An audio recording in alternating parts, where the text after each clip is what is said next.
ചാളയുടെ കുറച്ച് മുട്ട കിട്ടും. അത് നമുക്കൊന്ന് ഇലയുടെ ഉണ്ടാക്കിയാലോ? മുട്ട പരിഞ്ഞില വെച്ചിട്ട് നമുക്ക് ഞെരടി നല്ലപോലെ ഇലയുടെ ഉണ്ടാക്കാം. അപ്പോൾ നമുക്ക് അതിലേക്ക് പോവാം.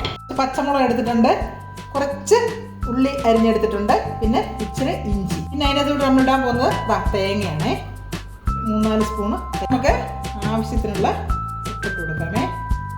പിന്നെ നമുക്ക് ഒരു ഇച്ചിരി മഞ്ഞൾപ്പൊടിയേ. ഇത് നമുക്ക് ആദ്യം ഒന്ന് ചെറുതായിട്ടൊന്ന് ഇങ്ങനെ ഒന്ന് ഞെരടി കൊടുക്കാം.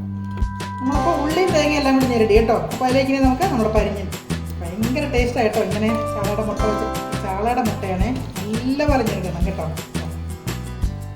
അങ്ങനെ നമ്മൾ ഒരെണ്ണം അടുപ്പയിലേക്ക് വെച്ചു, നമ്മുടെ പാനിലേക്ക് വെച്ചിട്ടുണ്ട് തേങ്ങാൻ. അടുത്ത നമുക്ക് ഇലയിലേക്കൊന്ന് ആക്കി കൊടുക്കാം. നമ്മുടെ അവിടെ ഒരെണ്ണമായി, ബാക്കി ഞാൻ അടുപ്പയിലേക്ക് വെച്ചേക്കുന്നത് കേട്ടോ. അടിപൊളി ടേസ്റ്റാണ് കേട്ടോ ഇത് കഴിക്കാനായിട്ട്. അതും പ്രത്യേകിച്ച് ചാളയുടെ പരിഞ്ഞിലാണ്. ചാളയുടെ പരിഞ്ഞിൽ ഇന്നുണ്ടാക്കിയ ഭയങ്കര ടേസ്റ്റാണ് കേട്ടോ. അപ്പോൾ എല്ലാവരും ഉണ്ടാക്കി നോക്കണം. അപ്പോൾ എൻ്റെ വീഡിയോ ഇഷ്ടമായെങ്കിൽ എല്ലാവരും സപ്പോർട്ട് ചെയ്യും. Okay, by.